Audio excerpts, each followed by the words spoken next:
Hello folks, it's been a while since you've seen one of my videos. You've been watching a number of videos from my colleagues about various aspects of theory of the firm, but today we're going to pause and I'm going to take you through how to properly construct some of these diagrams, and a good way to begin that is the proper construction of a perfectly competitive firm operating in a perfectly competitive market. Some assumptions we make about these firms and this market, if you recall that we have perfect knowledge, so all firms operating in the market are aware of what other firms are doing. Each of the firms produces identical goods. There are no barriers to entry or exit, and that firms are so small that their output cannot affect market price and market equilibrium. And I know all this sounds very unrealistic, but this gives us a good model by which we can compare and contrast the behavior of firms in the real world. Let's get started. We employ what's called a two-pane analysis to analyze perfectly competitive firms. Here is pane 1. This is a market, very typical of the markets that we've been dealing with for the past few weeks, and next to it we place a firm.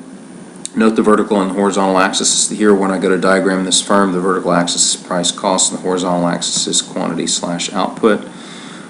Firms are price takers. They've got to take the market price, and so what I do then is I deliver, or I take that market price over to our firm. Remember to set these two diagrams side by side, and now I'm going to draw a straight line to represent that the price the firm has to offer.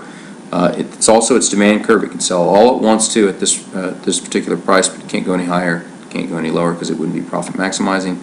This is also the firm's average revenue, and this is also the firm's marginal revenue. Why? It's because the amount of revenue that they got on the unit they sold before the one they just sold is exactly equal to earlier units, and it was going to be exactly equal to any future units that they sell. All of these things then are constant.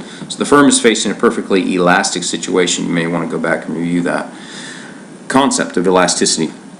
How much is the firm going to produce? Well, in order to determine that, we've got to throw in this Nike-shaped marginal cost curve. You may want to go back and review why this is a U-shape. It has to do with the law of diminishing marginal returns. Once I've done that, I can identify the profit maximizing rate of output at marginal cost equal to marginal revenue, and this occurs at Q1. Go ahead and throw in an average total cost curve. Likewise, that's U-shaped for the same reason the marginal cost curve is. I also want you to be aware of the fact that the marginal cost curve intersects the average total cost curve at its particular lowest point, where my marker is pointing at the moment. I know visually that this particular firm is showing a profit. Well, how do I know that? I look at this profit maximizing rate of output at Q1. Move up that rate of output, intersects the average total cost curve first at this particular point, which I have noted. So it is this particular point here, this particular cost, that my average total costs are being met. This is also the line where the firm would be earning actually just a normal profit, where it is meeting all of its costs, including its entrepreneurial costs. This firm is selling above that, selling at this particular point, so I know that this is going to be a profitable firm. This firm will be earning a supernormal or an economic profit, which I have just shaded in. This is above the rate of normal profit, so the firm is bringing in more than its fair share of costs. It's earning above that. So supernormal is a vocabulary word, type of terminology that we use in the IB. Economic is the terminology that we use for the AP. You guys in this particular class can use either.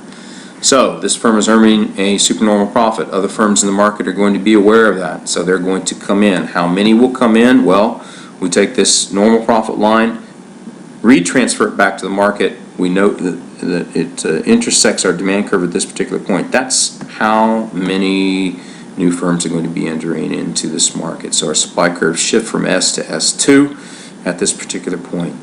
What's going to happen? We've got then the establishment of a new market price, much lower than the original market price, and that means that this firm then is going to be facing a new market price, a new demand, a new average revenue, a new marginal revenue curve, and that means it's going to decrease its profit maximizing rate of output at MC equals MR2 from Q1 to Q2. So what we end up with then is the perfectly competitive firm in long-run equilibrium, operating very close to its minimum ATC. Hope that made sense. See you soon.